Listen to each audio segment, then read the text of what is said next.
বলছো আমার বান্দা বান্দিরা তোমরা নবীকে এক বিন্দু মহব্বত করো মরার পরে তোমরা জান্নাতি জোরে বলেন আমার আল্লাহ বলছো আমার বান্দা বান্দিরা তোমরা নবী মুস্তাফার গোলাম হয়েছো তোমরা নবীজির উম্মত হয়েছো এতে কপাল ভালো না খারাপ কি গো ইব্রাহিম খলিলুল্লাহর উম্মতরা কেঁদে কেঁদে আল্লাহকে বলতে আল্লাহ গো আমরা আখিরি জামানার নবীর উম্মত হতে চাই আল্লাহ বলে হতে পারবি না জোরে হবে না ইব্রাহিম খলিলুল্লাহর উম্মত তো বাবাকে দেখে দি বাবা বলতো কিন্তু বেরাদর ইসলাম মুআজ্জাজ সামানিকরা মুসা কালিমুল্লাহর উম্মতরা কেঁদে কেঁদে আল্লাহকে বলতো ও রব্বুল আলামিন আমরা আখিরি জামানার নবীর উম্মত হতে চাই আমার আল্লাহ বলতেছে বলে বান্দা তোমরা হতে পারবে না একটা জিনিস ভাববেন আল্লাহ পাক আল্লাহ তাআলা পবিত্র হাদিসে কুদসির মধ্যে বলতেছে লাউলা মুহাম্মাদুন ওয়া উম্মতুহু আল্লাহ বলছেন নবী এবং তার উম্মতকে যদি তৈরি না করতাম লামা খালাকতুল জান্নাহ আমি জান্নাতকে বানাতাম না জোরে বলো ওয়ালান নাহার আমি দিনকে বানাতাম না ওয়ালাল কমার আমি তারাকে বানাতাম না ওয়ালা শামস আমি সূর্যকে বানাতাম না ওয়ালা মুরসাল সম্মানীয় ব্যক্তিকে বানাতাম না ওয়ালা ইয়াকা হে মুসা নবী তুমি শুনে রেখে দাও আমি যদি আমার নবী এবং তার উম্মতকে যদি না বানাতাম ও মুসা তোমাকেও বানাতাম না তাহলে ভাবুন আমরা ওই নবীর উম্মত হয়েছি কোন নবী যে নবীর প্রত্যেকটা নবীগণ হচ্ছে নবীর উম্মত জোরে বলেন জি 1,24,000 পয়গম্বর মাতান্তরে 2,24,000 পয়গম্বর যতগুলি নবীগণ এসেছেন সমস্ত নবী আমাদের নবীর উম্মত জোরে বলেন আর সেই নবীর আমরা উম্মত হয়েছি তাহলে বলুন আমাদের কপাল ভালো না খারাপ তাহলে ভালো হওয়ার শর্ত তাহলে এই মুসলমান কেন আমরা আজ বাবাজি পাপের কাজে লিপ্ত আছি কি ঠিক না নামাজ নাই হজ নাই যাকাত নাই কিছু নাই বাবা এই বাবাজি মুসলমান ভাইরো ওগো আমার সোনা মানিকেরো আমার নবী বলতেছে বল আল্লাহ ওগো রব্বুল আলামিন আপনার কাছে একটা আবেদন করতে চাই গল্লো ওগো রব্বুল আলামিন আপনি হলেন ও আল্লাহ আপনি হলো দয়ার সাগর আমার আল্লাহ বলছো গো আমার নবীজি আপনার উম্মতেরা যারা এক বিন্দু আপনাকে মহব্বত করবে আমার আল্লাহ বলতেছেন তার বাড়িতে আল্লাহ রহমত বর্ষিত করবে জোরে বলেন তাহলে বলুন ওই নবীকে আমরা মহব্বত করতে রাজি আছেন না একটা হাত তুলে দেখান তো বাবা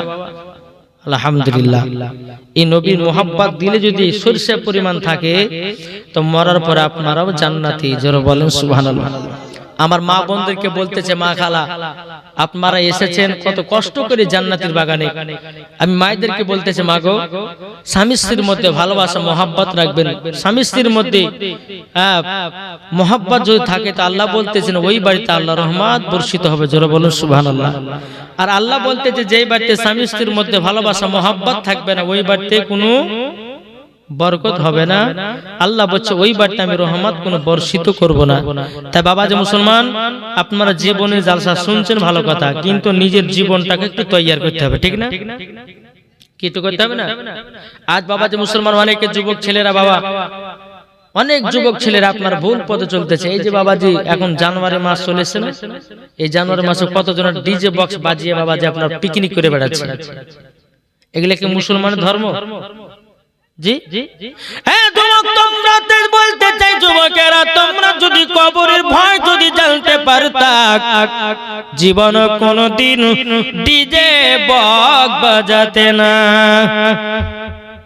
কি অত পিকনিক করা যদি শখ হয় তো ডিজে বক্স নিয়ে নাচ গজল বাজা ওয়াজ বাজাবা গান কেন কি গো বছর নতুন দিন একটা ফ্যামিলিকে নিয়ে একটু রান্না বান্না করে খেতে পারে অসুবিধা নাই তাই বলে ডিজে বক্স নিয়ে এমন লাচা লাচছে রে বাবা জমিনকে ফাটিয়ে ফেলছে এবারে জি ভাবে লাগছে বোন লাগছে মা লাগছে আত্মীয় স্বজন লাগছে আবার আল্লাহ তার সঙ্গে সঙ্গে বাবা চলছে কি চলছে না তাহলে বাবা যে যুবক ভাইদেরকে বলতেছে ভাই এই যে আজ আমার কমিটি ভাইরা কোন পিকনিক টিকনিক না করে একটা জান্নাতে বাগান করিয়েছেন এতে নেকি না গুনাহ জি, এই জালসারে কেউ যদি আল্লাহ যদি তাকে কাউকে হেফাজত করে দেয়, কমিটিরাও জান্নাতি, জালসাও আল্লাহর কাছে কবুল। জোরে বলেন জি।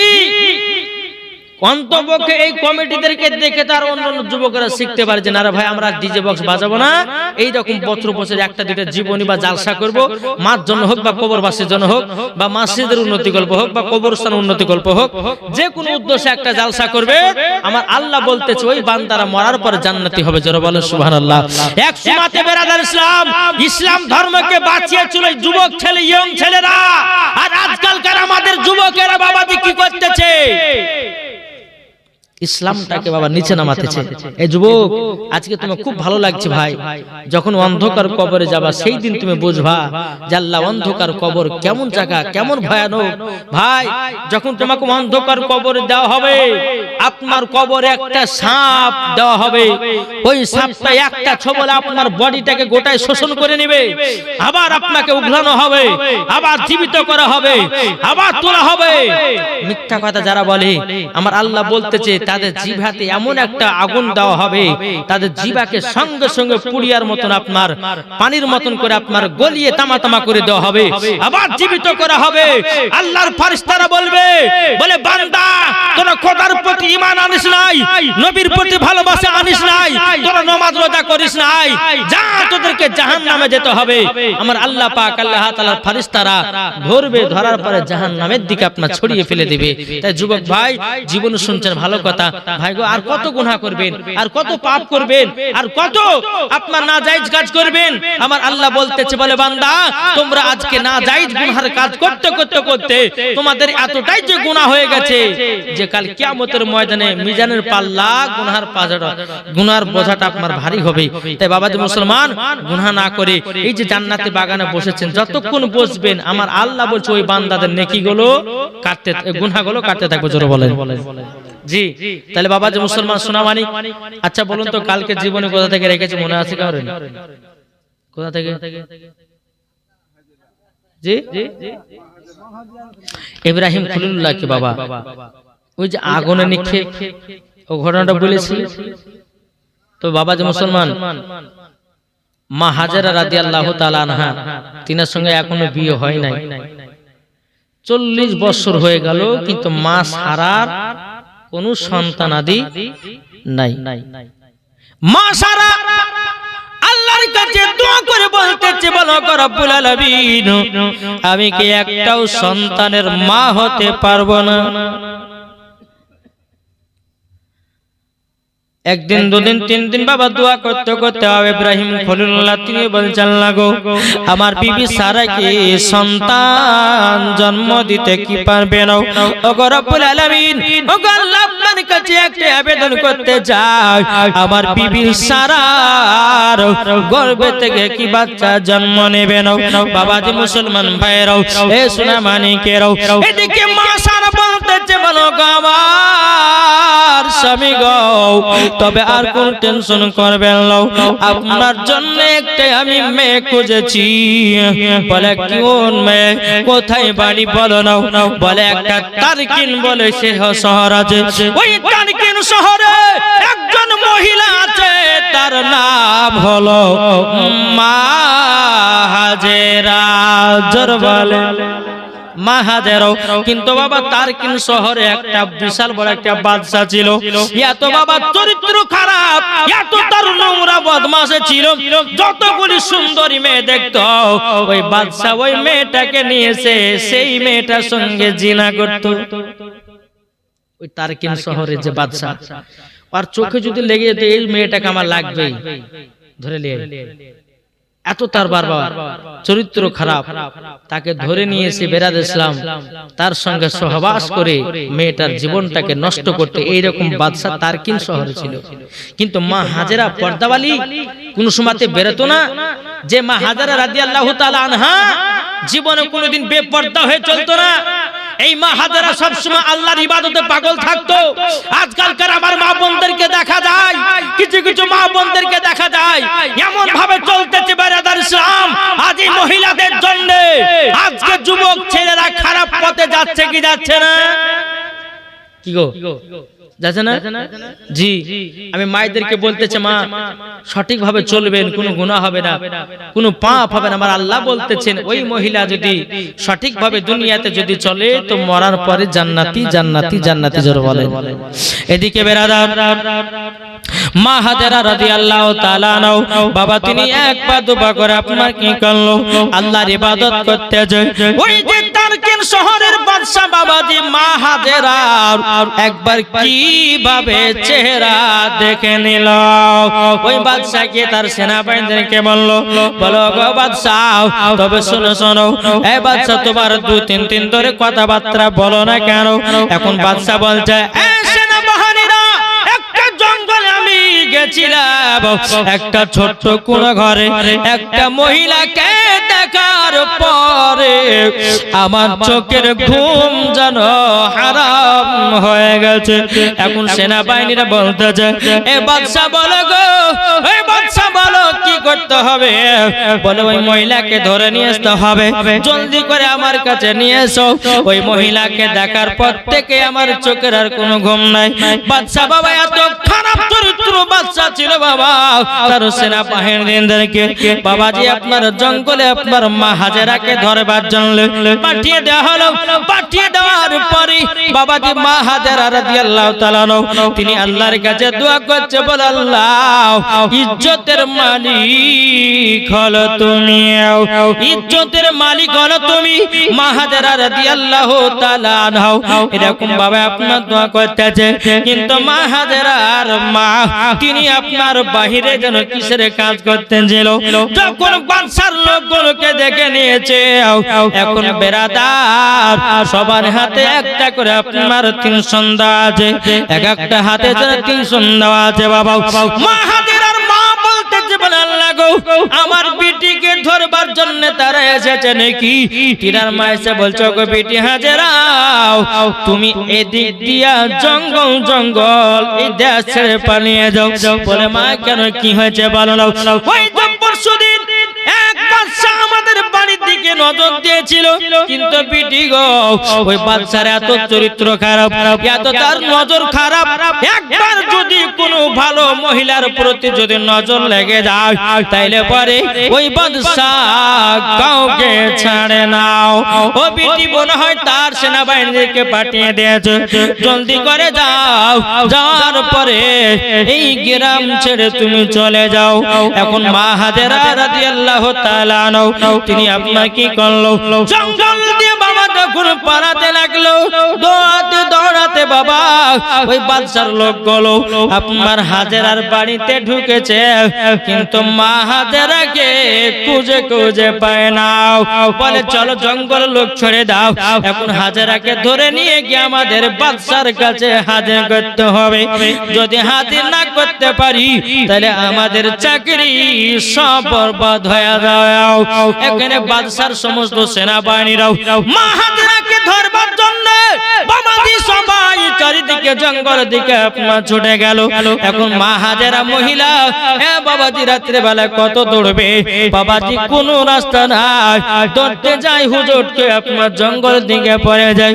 মা হাজেরা বলছে আল্লাহ ওগো রব্বুল আলামিন ইজ্জতের মালিক হলো তুমি, আল্লাহ ইজ্জতের মালিক হলো আল্লাহ তুমি, আমার ইজ্জতটাকে তুমি রক্ষা করিও।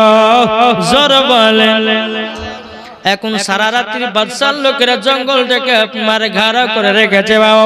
মা হাজেরা জঙ্গলের ভিতরে বাবা যখন এসেছে আসার পরে বেরাদার মা হাজেরাকে যেন ধরে ফেললো। এ হাজেরা তুমি এত আমাদেরকে জ্বালাও না কেন? চলো তোমাকে বাদশার কাছে হাজির করব। মা হাজেরাকে ধরে নিয়ে বাদশার কাছে চলে গেল। মা হাজেরাকে একটা ঘরের ভিতরে বন্দী করে রাখলো। এই বাদশাহ রাত্রে বেলা মহিলার ঘরে ঢুকবে, মা হাজেরার ঘরে ঢুকবে। মা হাজেরা 2 চোখের পানি ঝরে কান্না করছে, আল্লাহ গো আল্লাহ ইজ্জতের মালিক হলো তুমি, এই লম্পট বাদশার কাছ থেকে আমার এই শরীরের হেফাজত করি আল্লাহ, আল্লাহ তুমি ছাড়া আমার কেউ নাই। জোরে বলেন সুবহানাল্লাহ। আর দেখবেন যে মহিলারা বাবাজি অন্তর থেকে খোদাকে ডাকে, আল্লাহ পাক আল্লাহ তাআলা ওই মহিলার ডাকে সাড়া দেবে না দেবে না? ইনশাআল্লাহ দিবে। মা আমি আপনাদেরকে বলতে চাই সঠিক পথে চলবেন, আল্লাহ পাক আল্লাহ তাআলার কাছে দোয়া করবেন, আল্লাহ আপনার দোয়াকে আল্লাহ কবুল করবে। জোরে বলেন। এখন মা হাজেরা তিনি আপনার বসে বসে বসে আল্লাহর ইবাদত করতেছেন। গভীর রাতে যে বাদশা ঘরের ভিতর যেমন ঢুকেছে, মা হাজেরা বলতে জানলা গো আল্লাহ আমার ইজ্জতটাকে তুমি রক্ষা করিও। আল্লাহ গো এই বাদশার হাত থেকে যদি আমি বেঁচে যাই, আল্লাহ আমি এই গ্রামের দিকে থাকবো না, আমি অন্য এলাকার দিকে আমি চলে যাব। বেরাদুল ইসলাম মাদার সামানিকরা এই সোনা মানিকেরা, আল্লাহ পাক আল্লাহ তাআলা বলছো হাজেরা তুমি চিন্তা করো না, তুমি আমার প্রতি বিশ্বাস করে তুমি দোয়া করতে যাও। এখন এই বাদশা যখন মা হাজেরার দিকে যখন হাত বাড়াতে যাবে, বাবাজি মুসলমান ভাইরাও, মা হাজেরা যেন আপনার ছোট ছোট ঘরের দিকে আপনার কোণার দিকে ছুটে যায়। মা হাজেরা বলছে আল্লাহ আমার ইজ্জতের ক্ষমতা, আল্লাহ গো তুমি আমার ইজ্জতটাকে রক্ষা করিও গো আল্লাহ। এই বাদশার হাতে যদি আমার ইজ্জত চলে যায়, আমার মরা ছাড়া কোনো উপায় নাই। বাদশা ধরে কোণার দিকে পালিয়ে যায়, আবার কোণার দিকে পৌঁছায়, আবার মা হাজেরা কোণার দিকে পালিয়ে যায়, আবার মা হাজেরাকে ধরতে যায়, আর একটা ঘরের কোণার দিকে আপনার পালিয়ে যায়। এইরকম ভাবে নিয়ে বাবা যখন ছোড়াছুড়ি জোড়াজোড়ি করে, মা হাজেরা বলছে আল্লাহ তুমি আমাকে হেফাজত করো, আল্লাহ ওই বাদশাকে তুমি ধ্বংস করে দাও। এই বাদশা শুধু আমার ইজ্জতকে নষ্ট করবে না, আর হাজার হাজার কত সুন্দরী মেয়েদের জীবন নষ্ট করেছে, আল্লাহ তাকে তুমি ধ্বংস করে দাও। যেমন মা হাজেরার শরীরে হাত দিতে যাবে কি, আল্লাহ পাক আল্লাহ তাআলা ওই বাদশার পায়ের তলার মাটি জানো বাবা ধসে তাকে জমিনে ঢুকায়া নিল। জোরে বলেন কি করলো? জমিন ফেড়ে হরাম করে মাটি বসিয়ে ওই বাদশাকে আপনার টেনে নেওয়া হলো। মা হাজেরা বলছে আল্লাহ গো তুমি হেফাজতকারী, আল্লাহ তুমি ইজ্জতের মালিক, আল্লাহ আল্লাহ গো আমি আর কাছ থেকে আপনি আপনাকে বাঁচিয়েছেন, আল্লাহ আপনার শুকরিয়া আদায় করি। জোরে বলো সুবহানাল্লাহ। মা হাজেরা ওখান থেকে বেরিয়ে এসে বাবা যে টুকটু টুকটু করে জঙ্গল জঙ্গল আপনার যেতে যেতে যেতে যেতে বাবা উঠে গেল কোথায়? হযরতে ইব্রাহিম খলিলুল্লাহর বাড়ি। জোরে বলেন সুবহানাল্লাহ। মা হাজেরার শরীরে কোনো ঠিকভাবে কাপড়, ছেঁড়া খোড়া কাপড়, বাদশা আপনার টেনে টেনে আপনার ধরেছে, জামা কাপড়গুলো ছিঁড়ে গেছে, এক জায়গাতে গুটি মেরে বসে আছে। ওই রাস্তা দিয়ে আপনার মা সারা চলে যাচ্ছে। মা সারা এখন বলতে যে কি ব্যাপার, এই বনটায় কোনাতে বসে আছে, কারো দেখি তো যায়। মা সারা বলতেছে বলো বন গো, ও বন কি ব্যাপার তুমি জায়গাতে গুটি মুটি হয়ে বসেছে কেন? মা হাজেরা দু চোখের পানি জড়াইয়া বলতেছে বলো গো বন, আমি এক বাদশার কাছ থেকে পালায়া এসেছি। ওই বাদশা আল্লাহ পাক আল্লাহ তাআলা ওই বাদশাকে দুনিয়ার পৃথিবী থেকে ধ্বংস করে দিয়েছে। আমি ভাবলাম যে এলাকায় থাকবো না, দৌড়াতে দৌড়াতে আমি যেন এলাকার ভিতরে চলে এসেছি। এখন মা সারা বলতেছে ও বোন তুমি এক কাজ করো, আমার বাড়ি গাড়ি টাকা পয়সার কোনো অভাব নাই, আমার বাড়ি গাড়ি কোনো জিনিসের অভাব নাই, তুমি আমার বাড়িতে চলো। মা হাজেরাকে নিয়ে বামাদি মা সারা বাড়িতে নিয়ে গেলেন। একদিন দুদিন তিন দিন পার হতে হতে বাবা এখন ইব্রাহিম খলিলুল্লাহ বলছে এ বিবি সারা তুমি আমার বাড়িতে কাকে নিয়ে এসেছো? তখন বলছে স্বামী গো ইনার কোনো বাড়িতে ইনার কোনো আব্বা নাই, ইনার কোনো মা নাই, মা ছিল মা দুনিয়া থেকে বিদায় হয়ে গেছে, এখন তিনি একলাই অসহায়, তার জন্য ওই মহিলাটাকে আমার বাড়িতে নিয়ে এসেছি। বলে তাই নাকি? বললাম একদিন দুদিন তিন দিন করে আপনার পার হয়ে গেল। পার হয়ে যাওয়ার পরে মা হাজেরা মা সারা বলতে জানলা গো এখন যদি মা সারার সাথে যদি মা হাজেরার সাথে আমার স্বামীর বিয়েটা যদি দিয়ে দিই হয়তো সন্তানের মা হওয়া যাবে। জোরে বলেন না সুবহানাল্লাহ। এদিকে বেরাদুল ইসলাম মাদার সামানিকরাও, এদিকে মা সারা বলছো গো হাজেরা একটা পয়গাম নিয়ে এসেছি। বলে কিসের पैगाम বলো নাও। তখন বলতেছে বলো গো আমার বিবি, ও আমার বিবি তবে শোনা গো, ইনি তো মা হাজেরা। বলল হাও, ইনার নামই হলো হাজেরা। আচ্ছা বলো নাও, হ্যাঁ বিবি তবে শোনো, ওই হাজেরাকে যদি আমি বিয়ে করি তুমি কি রাজি হবা? জোরে বলো। মা সারা মনে মনে ভাবছিল যে এর সাথেই আমার স্বামীর বিয়ে দেব। আর এদিকে ইব্রাহিম খলিলুল্লাহ বলছে যে বিবি আমি যদি হাজেরাকে যদি বিয়ে করি তুমি কি রাজি হবা? বলে স্বামী গো, আমিও তো মনে মনে ভাবছিলাম যে আপনার সাথে ইনার বিয়ে দেব, কিন্তু তার তো মতামত জানতে হবে, আমি একটু জেনে নিই তারপর আপনাকে পাকাপোক্ত খবর দেব। জোরে বলেন সুবহানাল্লাহ। এদিকে মা সারা কি করলেন, তিনি এক পা দুপা করে বাবাজি গিয়ে মা হাজেরার কাছে গেল। বলে হাজেরা শোনো, তোমার তো বিয়ের লাইক হয়ে গেছে, তবে তোমাকে একটা বিয়ের পায়গাম দেব, তুমি কি রাজি হবা? বলে কিসে রাজি? বলে রাজি হলো এটাই, দেখো গো ওই যে ওই ঘরে আমার স্বামী থাকে, উনি হচ্ছেন আল্লাহর নবী ইব্রাহিম খলিলুল্লাহ। তিনি আমাকে বিয়ে করেছে, কোনো সন্তান আদি হয় না।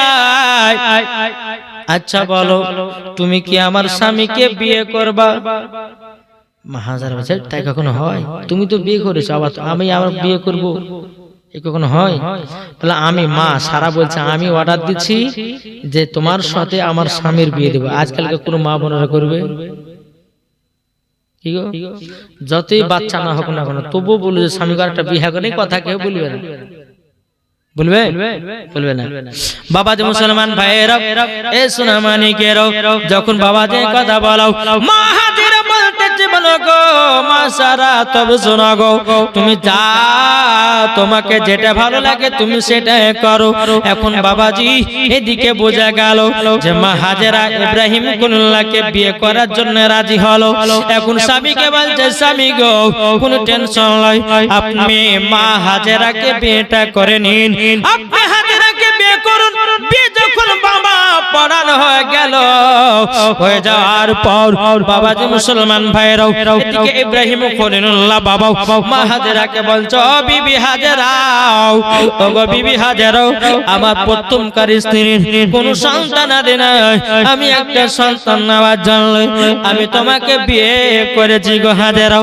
তবে শোনো হাজেরাও, তুমি আমার বিবি আর তুমি হলো আমার স্ত্রী, তুমি আমার কথা মতো চলবাও আর আমিও তোমার কথা মতো চলবো, তাই নাকি বললেন হাও। এদিকে মা হাজেরা রাদিয়াল্লাহু তাআলা নাও এরকম স্বামীর সঙ্গে বাবা ভালোবাসা মোহাব্বত বাবাজি টুক টুক টুক টুক করে আপনার চলতে আছে রে বাবা। চলতে চলতে মা হাজেরা রাদিয়াল্লাহু তাআলা আনহা বাবাজি কিছুদিন পর পেটে জানো বাচ্চা আসলো। জোরে বলেন। কিছুদিন পর মা হাজেরা গর্ভে বাচ্চা, কত আনন্দ কত ফুর্তি। ইব্রাহিম খলিলুল্লাহ বলতেছে আল্লাহ আমি সন্তানের বাবা হব, কত আনন্দ। দেখবেন কোন মার যখন সন্তান নাই বা কোন ভাইয়ের যখন সন্তান আদি হয় না, তো কত যে কষ্ট হয় রে বাপ, সে ছাড়া কেউ আর জানে না, নাকি বলছে? জি, বহুত দিন পর 40 বছর পরে একটা সন্তান মুখ দিতে, অথচ অন্য বিবির গর্ভে থেকে। মা হাজেরা বলতেছে আল্লাহ আল্লাহ গো আমার স্বামীর মুখে একটু হাসিটা ফুটেছে, এই সন্তানের জন্য মুখটা এত ভারী হয়েছিল, এখন দ্বিতীয় নম্বর স্ত্রী গর্ভেতে বাচ্চার গর্ভ এসেছে। দুনিয়া থেকে বাবা দিনের পর দিন যায়, রাতের পর রাত আসে, মা হাজেরার সেবাও করে। ইব্রাহিম খলিলুল্লাহ তিনি কি করেন, তিনিও আজ মা হাজেরার সেবা করে, মা হাজেরার স্বামীর সেবা করে, কোনো ভুল নাই কোনো ত্রুটি নাই। জোরে বলে সুবহানাল্লাহ। এইরকম ভাবে বাবা দিন যায় রাত আসে বেরাদার ইসলাম মাদার সামানি কেরাবাও। এখন মা হাজেরার গর্ভে থেকে বাবাজি পুত্র সন্তান জন্ম নিল, তিনার নাম হলো হযরত ইসমাঈল। জোরে বলেন না সুবহানাল্লাহ। এত দেখতে সুন্দর, এত দেখতে সুন্দর ইব্রাহিম খলিলুল্লাহ, জানো বাবাজি ইব্রাহিম খলিলুল্লাহ ইসমাইলকে নিয়ে এত আদর সহগ করে, এত আদর সহগ করে।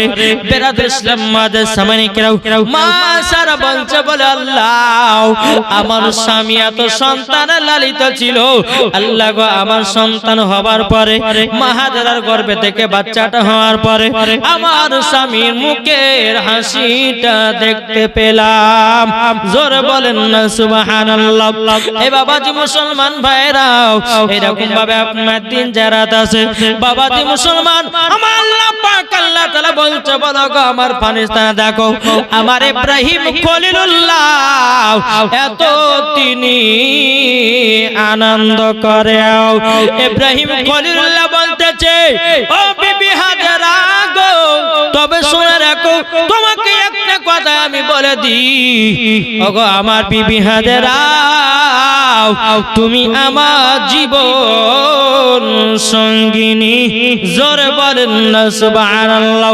এইরকম ভাবে দিন যায় রাত আছে। এদিকে বেরাদর ইসলাম মুআদ্দাস সামানে কিরাম আমার আল্লাহ পাক আল্লাহ তাআলা বলতেছে ও আমার ফেরেশতারা দেখো ইব্রাহিম খলিলুল্লাহ কত আনন্দ। আল্লাহ পাকের ফেরেশতারা বলছো গো আল্লাহ, ওগো আল্লাহ ইব্রাহিম খলিলুল্লাহ নিজের সন্তানকে পেয়ে আপনার ইবাদত করা মনে হয় ভুলে গেছে। আমার আল্লাহ বলছে ফেরেশতা না না না, আমার কখনো ইব্রাহিম খলিলুল্লাহ আমার ইবাদত ভুলে যেতে পারে না। এই আমার কিতাবের মধ্যে পাওয়া যায় 200 বছর ধরে আল্লাহ পাক আল্লাহ তাআলা শুধু ইব্রাহিম খলিলুল্লাহকে বাবা শুধু পরীক্ষায় দিতে হয়েছে। কত বছর? 200 বছর ধরে শুধু পরীক্ষার পরীক্ষা। জি, আর আমাদেরকে যদি একটা যদি পরীক্ষা করে, আল্লাহ যদি আমাদেরকে একটা পরীক্ষা করে তার দিতে পারবে আর যা বলে নামাজ পড়তে বলবে না। জি, পরীক্ষা আল্লাহর বহুত রকমের হয়। অনেক মানুষ বলে যে হুজুর আমি নামাজ পড়ছি, আমি কোরআন পড়ছি, আমার বাড়িতে অসুখ, আমার বাড়িতে বিমার, আমার বাড়িতে সব বলে না। আল্লাহকে দেখতে পেয়েছে না? হ্যাঁ গো হুজুর ওরা নামাজ পড়ছে না, আমি নামাজ পড়ছি, ওরা 3 তলা বাড়ি করছে, আমি ফুকরে করে হয়ে থেকে গেলে আরে পাগলা, ওইটাই তো আল্লাহর পরীক্ষা। কি ঠিক না?